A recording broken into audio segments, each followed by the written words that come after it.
Hello guys, this is Surendra Kumar. अभियान IAS academy के YouTube channel पर आपका स्वागत है। गाइस, लास्ट क्लास में हम लोगों ने न्यू एजुकेशन पॉलिसी 2020 के बारे में बात की थी और उसका first point school education discuss किया था। गाइस, आज उसका अगला पॉइंट हायर एजुकेशन हम लोग बात करने वाले हैं। सबसे पहले क्वेश्चन अराइज होता है, what it mean by higher education. तो हायर एजुकेशन फॉर्मल लर्निंग का फाइनल स्टेज होता है जो कि सेकेंडरी क्लास के बाद शुरू होता है। 10वीं पास करने के बाद में ये हायर एजुकेशन की शुरुआत होती है। एजुकेशन हमारे पास दो टाइप का होता है, एक फॉर्मल लर्निंग होती है, एक इनफॉर्मल लर्निंग होती है। फॉर्मल लर्निंग जिसमें कि आपको सर्टिफिकेशंस मिलता है, आप इंस्टीट्यूशंस में जाते हैं, प्रॉपर एग्जाम्स होते हैं। लेकिन इनफॉर्मल लर्निंग वो होती है जो आप कहीं पे भी इन्वायरमेंट से, अपने पेरेंट्स से, अपने यार दोस्तों से सीखते हो, तो उसको हम लोग इनफॉर्मल लर्निंग बोलते हैं। तो गाइज, अभी तक हम लोग जब तक न्यू एजुकेशन पॉलिसी नहीं आई थी तो हम लोग एकेडमिक्स को 3 लेवल्स पे बांटते थे, यूजी लेवल और पीजी लेवल और अबव द पीजी लेवल। तो गाइज, हायर एजुकेशन को हम लोग अभी भी 3 पार्ट में बांटेंगे, लेकिन अभी हमारे न्यू एजुकेशन पॉलिसी के हिसाब से इसका जो ऑब्जेक्टिव है वो उसके बारे में हम लोग बात करते हैं। चलिए गाइज, शुरू करते हैं इसको। तो सबसे पहले हायर एजुकेशन का जो ऑब्जेक्टिव है वो वर्ल्ड क्लास, एक जो क्वालिटी एजुकेशन का जो स्टैंडर्ड है वो क्रिएट करना हमारा इस पॉलिसी का ऑब्जेक्टिव है। तो वर्ल्ड क्लास जो है इंस्टीट्यूशंस ऑल ओवर कंट्री में डेवलप करना इस न्यू एजुकेशन पॉलिसी का मकसद है। सबसे जो सेकंड ऑब्जेक्टिव है इसका न्यू एजुकेशन पॉलिसी के अंदर, वो है आपके पास में ग्रॉस एनरोलमेंट जो रेशो है हायर एजुकेशन में, यानी कि कॉलेज लेवल पे, उसे कितना करना बढ़ा करके 50% बाय द 2035 तक उसे 50% करना है, जो कि अभी 26% है। ओके गाइस, देन हम बात करते हैं कि इंस्टीट्यूशंस के टाइप क्या होते हैं। तो इंस्टीट्यूशंस के जो टाइप हैं अभी भी हायर एजुकेशन में 3 लेवल पे होगा, लेकिन उनको इस तरह से कैटेगराइज किया जाएगा। जो पहले लेवल के जो इंस्टीट्यूशंस होंगे वहां पे क्वालिटी एजुकेशन के साथ साथ ऑल जो डिसिप्लिन सब्जेक्ट्स हैं उनमें एजुकेशन की बात की जाएगी। कोई भी स्टूडेंट कोई भी सब्जेक्ट चूज कर सकता है, लेकिन वो क्वालिटी एजुकेशन के साथ होगा। सेकंड है आपके पास में, अगर सेकंड की बात करें, सेकंड सेगमेंट होगा जिसमें सिर्फ सिग्निफिकेंट सब्जेक्ट की जानकारी दी जाएगी, यानी आप उन्हें ऑनर्स सब्जेक्ट कह सकते हैं, मतलब कि जो बच्चा इलेक्ट कर सकता है, चूज कर सकता है वो सब्जेक्ट।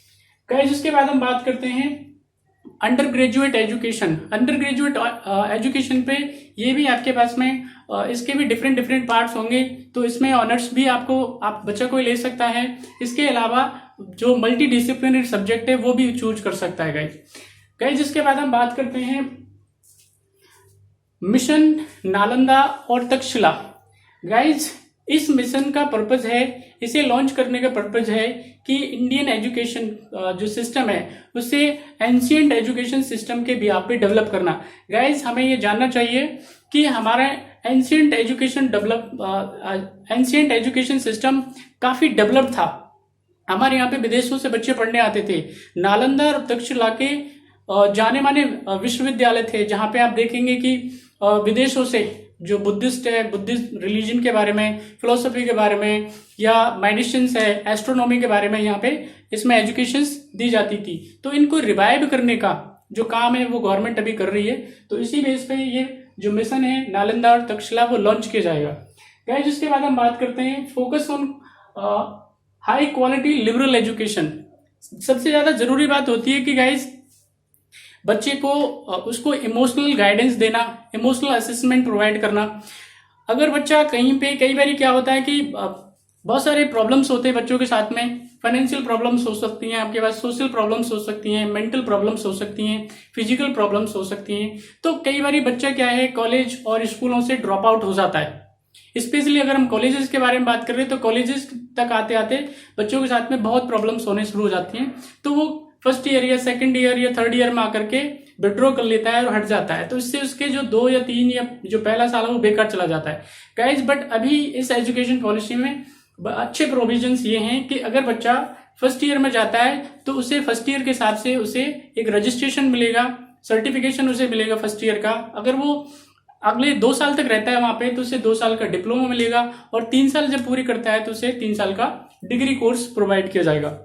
तो गाइस इसके बाद हम बात करते हैं, तो ये उसके लिबरल एस्पेक्ट्स हैं जिसको काफी अच्छा किया गया है। देन जो अंडर ग्रेजुएट जो डिग्री कोर्स होगा वो 3 साल का होगा और 4 साल का होगा। ये इसके पास में मल्टीपल एग्जिट पॉइंट होंगे या ऑप्शंस होंगे बच्चे के पास में, यानी जो बच्चा ऑनर्स करना चाहता है और ऑनर्स के बाद में अगर मास्टर्स कोर्स में भी जाना चाहता है साथ ही साथ, तो उसे ऑनर्स के साथ में 4 साल का कोर्स करना चाहिए। उसे 4 साल के कोर्स के साथ में मास्टर डिग्री सिर्फ 1 साल की करनी पड़ेगी। अगर वो विदाउट ऑनर्स जाता है तो उसे, अगर ग्रेजुएशन में वो 3 साल का कोर्स करता है तो 3 साल के बाद वापस से उसे मास्टर जो कोर्स करेगा वो 2 साल का करेगा। तो उसमें मल्टीपल एग्जिट पॉइंट होंगे, जैसा कि मैंने बताया था। अगर बच्चा फाइनल ईयर में आके छोड़ता है और कंप्लीट ग्रेजुएशन करता है तो उसको 3 साल का या 4 साल का डिग्री प्रोवाइड किया जाएगा। अगर पहले ईयर में छोड़ देता है तो उसे सर्टिफिकेशन दिया जाएगा या रजिस्ट्रेशन उसको दिया जाएगा। अगर वो 2 साल में छोड़ता है तो उसको 2 साल का डिप्लोमा प्रोवाइड किया जाएगा गाइस। और वो कभी भी किसी भी सिचुएशन में आकर के वापस से एजुकेशन को ज्वाइन कर सकता है, जहां पे वो जिस भी डिपार्टमेंट में जाना चाहे गाइस। उसके बाद हम बात करते हैं, आपके पास में 4 ईयर डिग्री प्रोग्राम होगा और इसको हम लोग क्या बोलेंगे, बैचलर ऑफ लिबरल आर्ट। जो 4 ईयर जो प्रोग्राम होगा बैचलर ऑफ लिबरल आर्ट, ये ऐसे गवर्नमेंट 10 के आसपास कॉलेजेस खोलने वाली है। इसमें आपके पास डिफरेंट जो सब्जेक्ट्स हैं उसमें आपके पास वोकल ट्रेनिंग भी साथ में दी जाएगी। कल्चरल एजुकेशन के साथ, वैल्यू सिस्टम के साथ में आपको वोकेशनल ट्रेनिंग भी इसके अंदर प्रोवाइड की जाएगी गाइस। उसके बाद हम बात करते हैं, आपके जो एमफिल प्रोग्राम है उसको डिसकंटिन्यू कर दिया गया है गाइस। पहले भी कई बार होता था कि एमफिल प्रोग्राम जो है आपके पास, कई सारे बच्चे एमफिल को चूज नहीं करते थे, वो सीधे पीएचडी जाते थे। क्योंकि एमफिल के साथ में प्रॉब्लम क्या है कि 75 के आसपास जो वर्क होता है पीएचडी का वो एमफिल में ही हो जाता है, तो बच्चों के लिए और वर्कलोड बढ़ जाता है। तो अभी इस क्या है, क्योंकि ये कई बार इररिलेवेंट हो गया था तो इसको जो एमफिल प्रोग्राम है इसे हटा दिया गया है। अब सीधा बच्चा क्या कर सकता है, अगर ऑनर्स में मास्टर डिग्री है उसके पास में, 4 साल का कोर्स करके आया है तो 1 साल के मास्टर कोर्स के बाद में सीधा पीएचडी में एडमिशन ले सकता है। अगर वो विदाउट सिर्फ 3 साल का ग्रेजुएशन करके आया है तो 2 साल का उसको मास्टर्स कोर्स करना पड़ेगा, उसके बाद वो पीएचडी में एडमिशन ले सकता है गाइस। इसके बाद हम बात करते हैं कि पीएचडी के लिए जो रिक्वायर्ड है वो मैं बता चुका हूं आपको। अब हम बात करते हैं गाइस कि जो अगर हम बात करें चॉइस बेस्ड क्रेडिट सिस्टम की बात की जाएगी इसमें, और डिस्टेंट लर्निंग को या ओपन लर्निंग को प्रमोट किया जाएगा। अगर आप पर्टिकुलर आपने कोई अगर सब्जेक्ट चूज किया है और सब्जेक्ट चूज करने के बाद में आप चाहते हो कि आपको एमएससी में या एमए में या किसी और सब्जेक्ट में आपको क्रेडिट पॉइंट मिले, तो वो आपको वहां पे जाकर के आप इसको कंटिन्यू कर सकते हैं। अगर मान लो आपने 1 साल छोड़ दिया है, 2 साल छोड़ दिया है, तो वापस से आपको ऑप्शंस मिलेंगे जो क्रेडिट बेस्ड सिस्टम होगा गाइस। इसके साथ में आपको ओपन लर्निंग के थ्रू आपने अपनी जो स्टडी है उसको कंटिन्यू कर सकते हो। मॉक है उसके लिए massive open online courses provide किए जाएंगे आपको। दूसरा स्वयं प्रभा है, दूरदर्शन है, ज्ञानवाणी है, ये ऐसे बहुत सारे गवर्नमेंट के इनिशिएटिव्स हैं जिनके थ्रू ओपन लर्निंग से बच्चे सीख सकते हैं, अपनी पढ़ाई जारी रख सकते हैं गाइस। जिसके बाद हम बात करेंगे जो इंटरनेशनल एजुकेशन की बात है। आपके बहुत सारे बच्चे एमबीबीएस करने या अदर कोर्सेज के लिए विदेशों में जाते हैं और वहां पे उनके साथ तमाम तरह की प्रॉब्लम्स होती हैं। फी वगैरह बहुत ज्यादा होता है, रहने आने खाने का खर्चा बहुत ज्यादा होता है। तो गाइज गवर्नमेंट ऑफ इंडिया ने इस एजुकेशन पॉलिसी के थ्रू जो वर्ल्ड के टॉप मोस्ट इंस्टीट्यूशंस हैं उनको इंडिया में ही इन्वाइट किया है। अब बच्चों को विदेश ना जाकर के यहीं पे उनकी पढ़ाई वो कंटिन्यू कर सकेंगे और उनको जो डिग्री है वो मदर कंट्री है उसकी डिग्री मिलेगी, वो वैलिड होगी वहां पे। हमारे यहाँ पे भी वैलिड होगी और विदेश में अगर बच्चा जाना चाहता है वहां पे भी वो वैलिड होगी गाइज। उसके बाद हम बात करते हैं गवर्नेंस और ऑटोनॉमी। तो गाइज अभी क्या है, अभी तक का जो गवर्नेंस देखता था और ऑटोनॉमी की बात करते हैं तो डिफरेंट एक्रेडिटेशन का, फंडिंग का, मैनेजमेंट का अलग अलग डिपार्टमेंट हुआ करते थे। लेकिन ज्यादातर जो ग्रांट देने का काम है और उसके स्टैंडर्ड को मेंटेन करने का काम है वो यूजीसी किया करता था। लेकिन अभी यूजीसी को यूजीसी को सिर्फ यूनिवर्सिटी ग्रांट काउंसिल के अंदर इसको कन्वर्ट कर दिया गया है। उसका काम सिर्फ अब ग्रांट देने का हुआ, स्टैंडर्ड मेंटेन करना, एक्रीडेशन करना, और ये जितने भी आपके पास में एकेडमिक्स के काम होंगे वो सेपरेट बॉडी करेंगी, सेपरेट बोर्ड करेंगे, जिनके पास में ऑटोनॉमी होगी। ठीक है गाइस। नेक्स्ट अगर हम पॉइंट की बात करें guys, national higher education regulatory authority एक बनाई जाएगी। सारी संस्थाओं को मिला करके एक नेशनल रेगुलेटरी अथॉरिटी, एक जो बॉडी है वो बनाई जाएगी, और ये ऑटोनोमस होगी।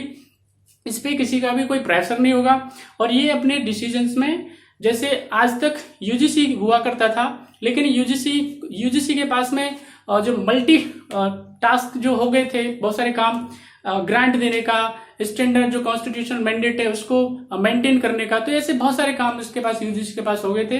तो अभी यूजीसी से वर्डन कम किया गया है, सिर्फ उसका काम ग्रांट देने का होगा। बाकी जो जितने भी वर्क होंगे वो कौन करेगा आपके पास में, national higher education regulatory authority. तो इस तरह से गाइस हायर एजुकेशन के बारे में ये सारी चीजें थी।